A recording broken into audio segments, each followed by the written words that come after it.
多謝收睇逆男逆女旅行個女呢條片咧，就講下我跟郵輪公司嘅一個 excursion， 即係短途旅行。咁啊，坐旅遊巴遊邁亞美。如果將條片睇晒咧，咁我哋就知道呢個旅行團值唔值每位56蚊。呢個短途旅行咧，安排喺郵輪最後一日返屋企之前，旅行團咧就帶我哋行咗3個地方，都好有特色。第一個咧就係邁亞美嘅 South Beach 南海灘，簡稱 South Beach。第二個咧就係 Little Havana， 即係小夏灣拿。第三個咧就係 Wynwood 嘅藝術品創作區。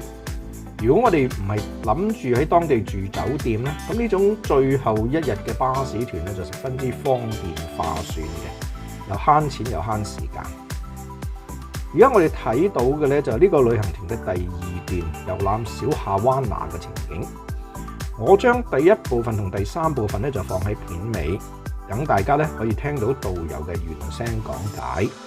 South Beach 南海灘咧以超級富豪嘅豪門大宅出名。如果中意比華利山或者係 Monterey 17米嗰啲富麗堂皇嘅大屋咧，呢度咧就不容錯過啦。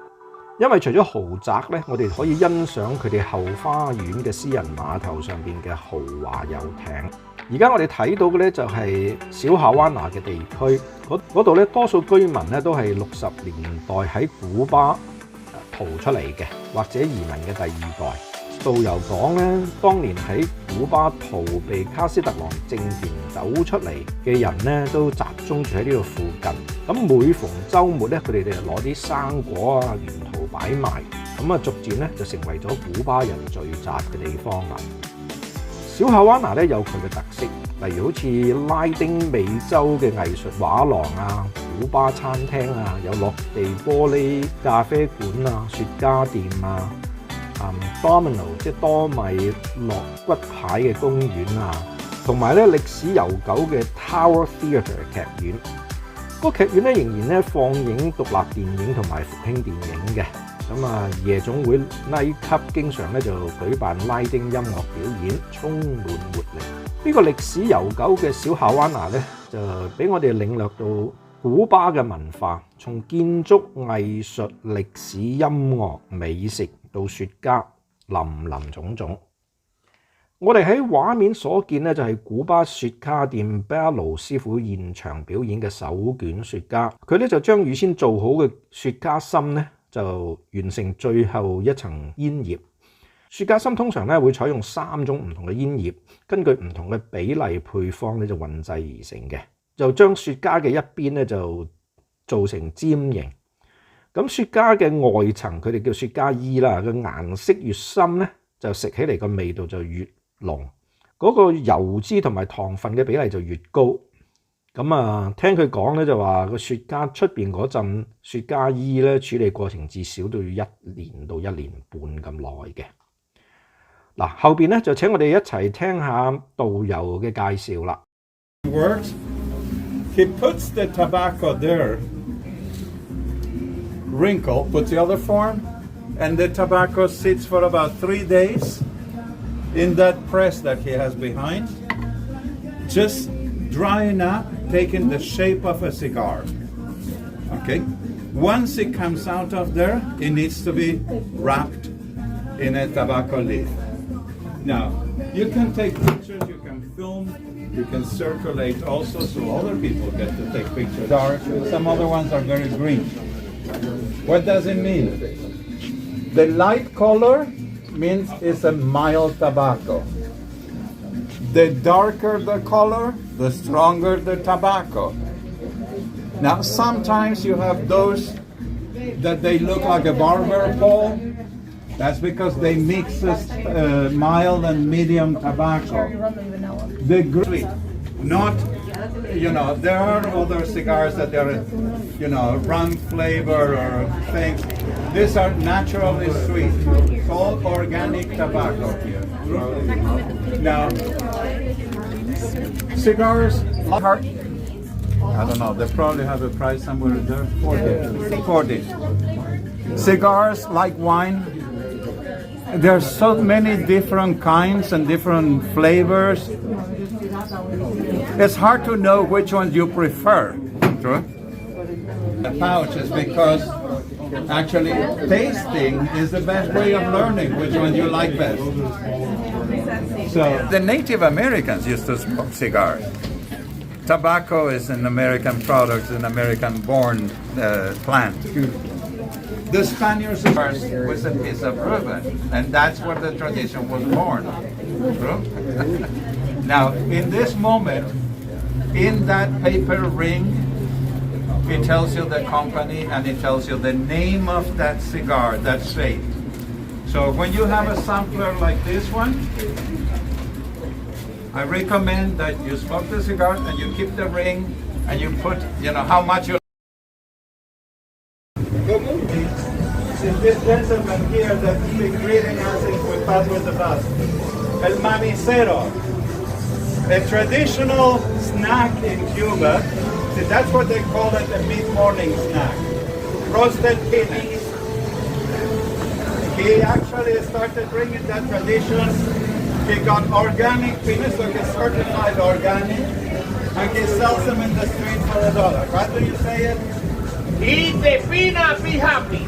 No peanut, no happy people. $1, very good. Have air condition. We didn't have air condition. See, this is very unusual. This weather that you experience today is once every year, maybe once every 4 years sometimes. True? Average temp. It became this glamorous destination where all the Hollywood stars will come, and everybody in America wanted to be there rubbing elbows with all the movie stars. The 50s, we can say, is the old, and he goes to bed at 8 o'clock at night, cannot guarantee what they have heard or seen. True? Drug dealers will buy themselves a house in one of the islands or one of these canals. They have a big yacht, and every day they will say, let's go fishing. Yeah, sure. In international waters, they will meet with a boat from Colombia and then bring the drug into the country.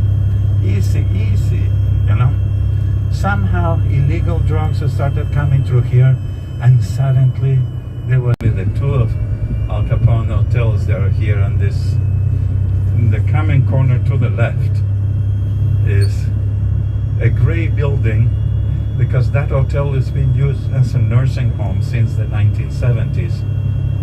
But it was one of the two hotels built by Al Capone.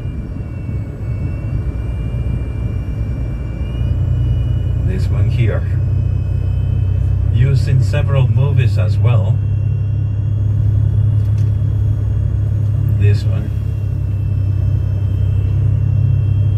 Now, when we mentioned this Art Deco architecture, when this used to be a coconut plantation, that was the only house in Miami Beach. It's actually the oldest house. It dates from the 1880s. No money for elevators. So the Art Deco that we refer to here, it is a very poor version of the Art Deco that you may see in Europe or in Paris, or in New York or Paris. We refer at night, you look at the human architecture, well established. You don't see a lot of people, less today in the cold weather, because most people dance until 4 o'clock in the morning. They get up late. Here breakfast time is somewhere around 12 noon. Then they go to the beach, because that was actually older in the 1950s. And all these condominium towers that you see there, they're actually very expensive as well. And you will see, because they are on the water and they can have a yacht in front, you see these houses, these condominiums, they go for several millions. But now as we get out of Miami Beach, we're going to cross the bay again. Let me talk. See that island over there? It was so successful that they built more and more towers, 8 towers. And then they started building, you see in the other end? Those are townhomes, 6-7 story tall townhouses That's where Jennifer Lopez and A-Road, they had one of those. I don't know what happened with them. They have separated, so. But those are private homes, 7-story tall. The ground level is a garage for your private planes. True? Planes. Now, as expensive as that island might be, that's not the most prestigious address. Most prestigious address is this island here to the right. Properties in that island. Extremely exclusive always, since the beginning.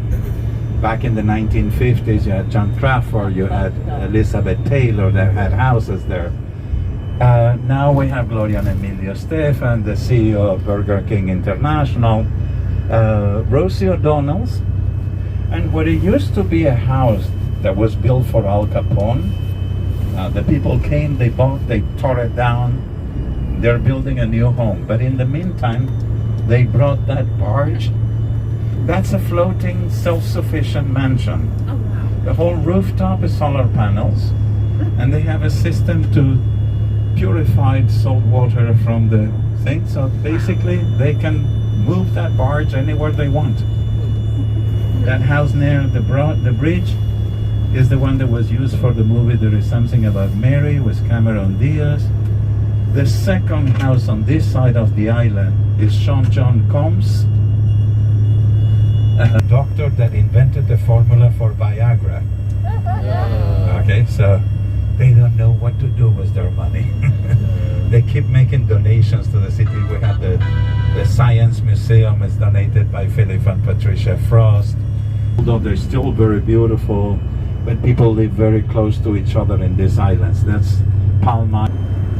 Definitely the biggest island, artificial island in Biscayne Bay, Port of Miami. Very young island also. In 1962 inaugurated, with the intentions to then as a welcoming for all those ships that were bringing containers from Taiwan and China that they go across the Panama Canal.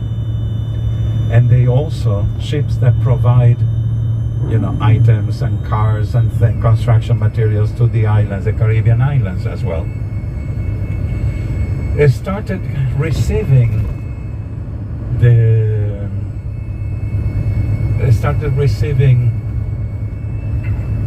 the cruise ships in 1972. You know, and there you go, 2 towers, you know, an urban center. Fine.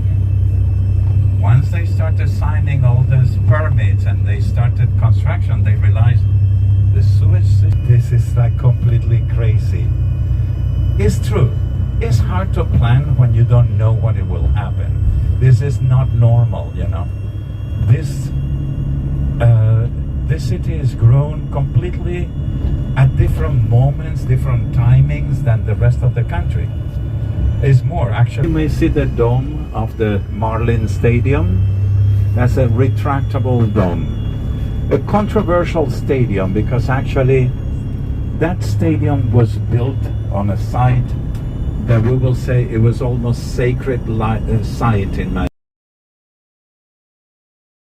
warehouse district, where merchandise will arrive from up north, and from there they will sell not just to Miami but to all of South Florida, the Florida Keys, and also some of the Caribbean islands who come here to get merchandise. No?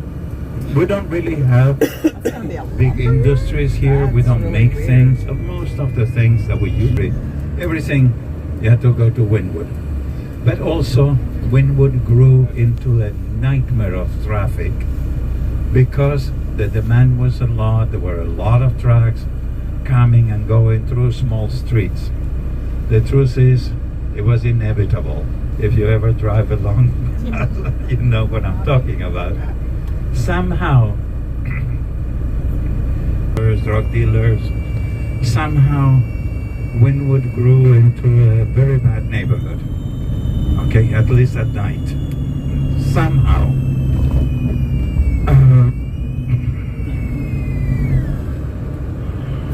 Some of the people that had business in Wynwood, of course they remain in business. They stay open. But when they much of a bad reputation. And also, some of the warehouses that were built in the 1930s, 1920s, well, you can imagine they had leaky roof, they had faulty electricity.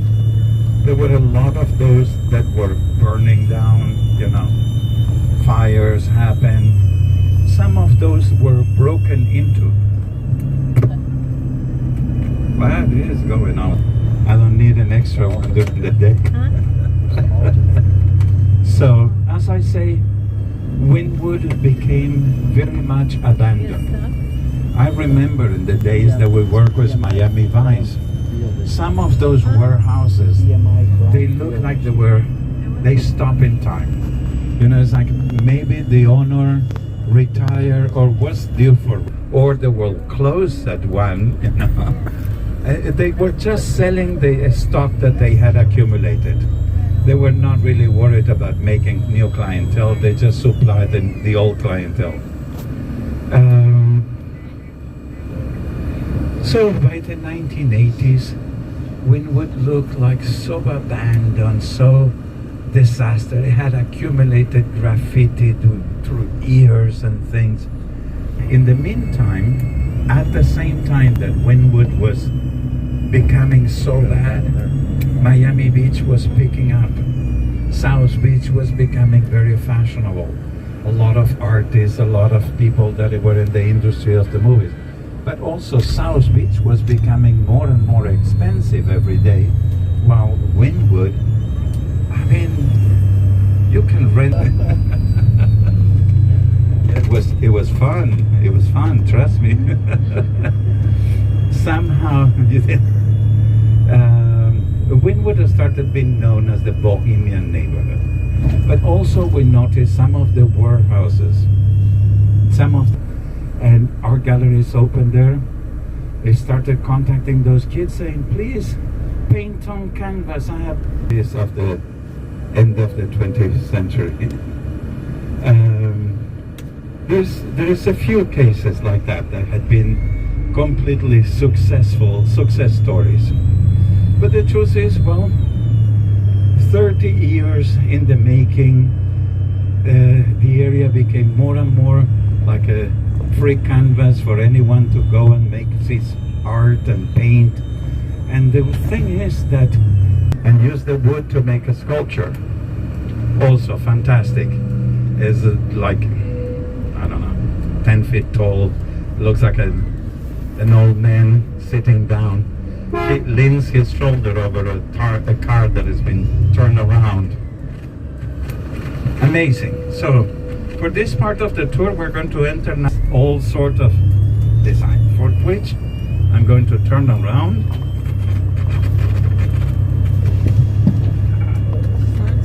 Wow. Now, some of the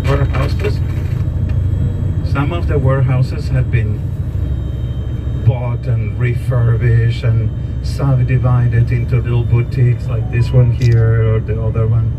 You know, they keep the art as part of the theme, but you can tell they're totally redone, new investors through real estate investments. We have plenty of those here. Now, can I say what you see here is explosion of colors, if not art? True. Now it's become this trendy neighborhood because we have boutiques that have one-of-a-kind clothing or accessories or handbags or shoes or jewelry. We have boutiques that are furniture made by artists, also one-of-a-kind or costume-made. We have another success story, Zach the Baker, a Jewish kid. He decided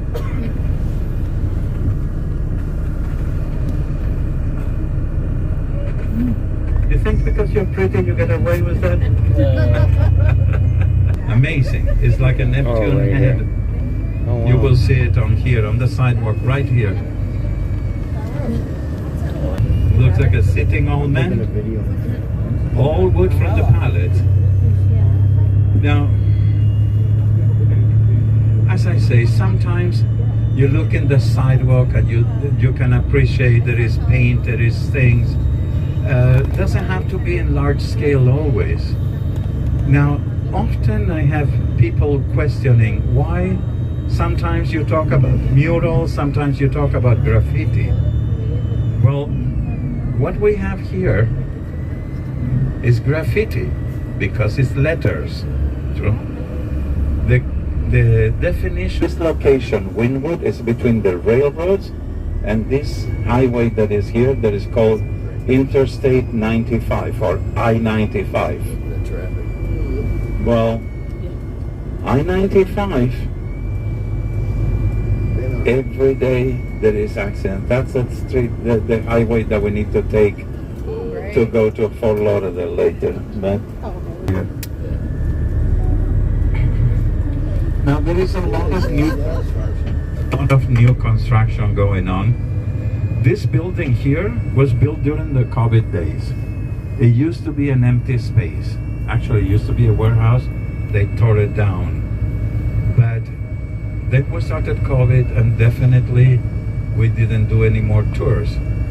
In November, when we restarted, I come and it's like, where did this come from? You know, it was built during the COVID days. So, as you can see, a lot of office buildings, they've been closed for a long time now, I think.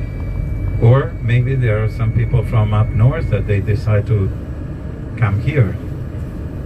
But I think commercial business and commercial stores and offices, they're not going to have as much demand as they have the apartments and places. Now some of these places here, they still sell wholesale. Like I see here, suitcases and handbags. It's wholesale. It's definitely a wholesale business. They sell a lot to the Caribbean islands. A lot of the islands, they come here to buy fashion, to buy shoes, to buy things. Now I mentioned about Zach the Baker. We're going to pass in front. We're going to park nearby. Very popular bakery. Across from Zach the Baker, there is a store that they sell completely restored cars. Cars from the 1950s, 1960s, but restored like if they were brand new or even better. Okay? And they sell them here as well. That's something that Cubans know how to do very well. The other thing is they sell also electric guitars. They love electric guitars, they restore them, they paint them, they make them fabulous. So right here is called World Grace. That's where the cars and the guitars are. Oh, and I forgot. Zach the Baker, today is Saturday, so they're closed. Oh. That's a kosher. That's a Sabbath. Okay. Now, Miami and Wynwood used to have the one and only graffiti museum of the world. You're peeling all these layers of paint. The graffiti museum is relocating here. And here is those warehouses that I told you Tony Woolman started. He used to hire people to paint his walls. He did select the best artists for his walls, as they call, for the public. Yet when COVID started, they wanted to make some social distancing because this area used to get so crowded that actually they started charging to go in. And now, the truth is we don't have, you see some from outside anyway. Now when I say artists everywhere, I noticed as I was doing the tour the other day, somebody took the chain link fence and started, why not, with a question mark. But this one was smart enough to put the name of the artist and the history of the piece. Now this artist here, across the street, it has this like melting colors. or explosion of colors. He actually is becoming very famous. They hire him to paint in the Miami International Airport. On the 3rd floor, he painted the ceiling and a wall that hangs. I mean, they're drooping the colors. Now, a few years ago, this area here that has the wooden fence, we used to gather here. They used to bring the food trucks and a DJ truck. I'm talking about 20 years ago when I was younger. We had a lot of fun in this place. This was an outdoor disco. Yeah, that was the outdoor club under the stars. Yeah. They have an area here that they had there's probably grass growing on top of it now, but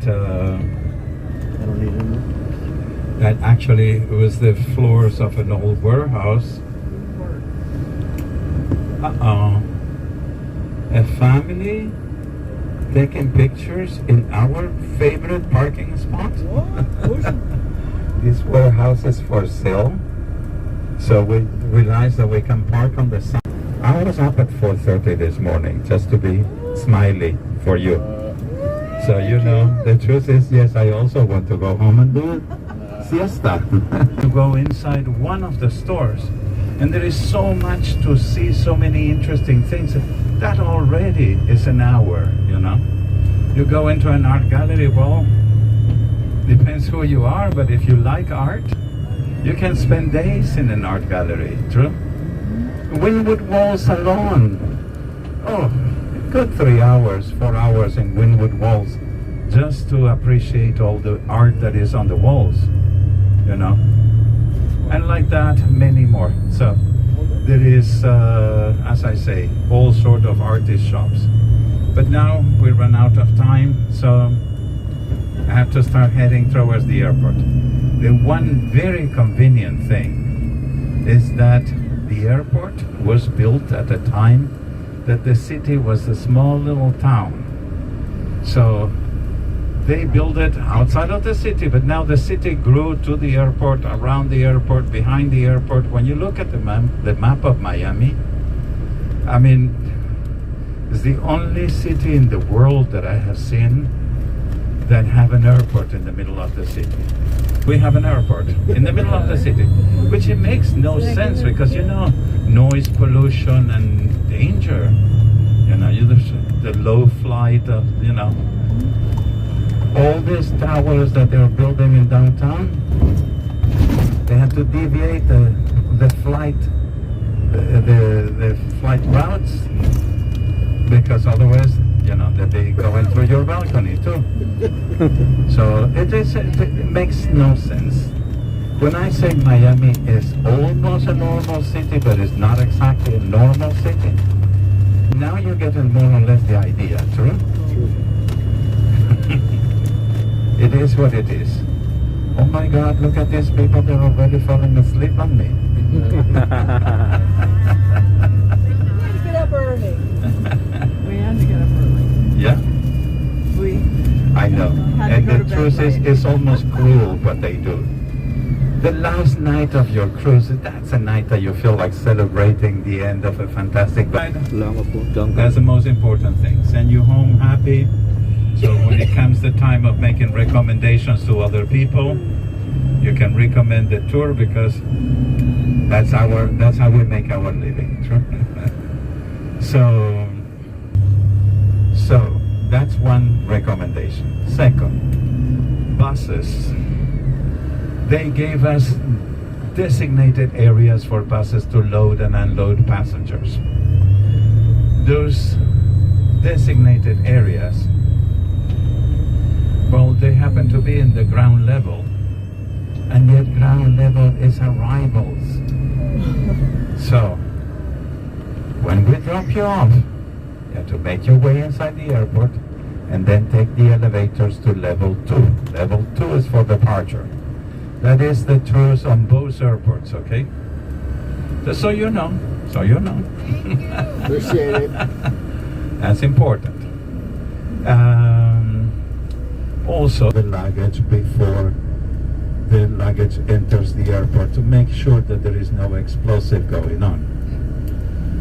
I think the last time I saw a dog was around 2010, but we still have to follow procedures. We have, when we get to those areas, it's a minute, then you come, collect your luggage and go into the airport, okay? If the dogs are, that will take approximately a minute for them to walk through the luggage. So it really is no problem. It's just it's a things that we have to do it that way. You know, certain procedures. In the meantime, make sure that you don't leave anything behind.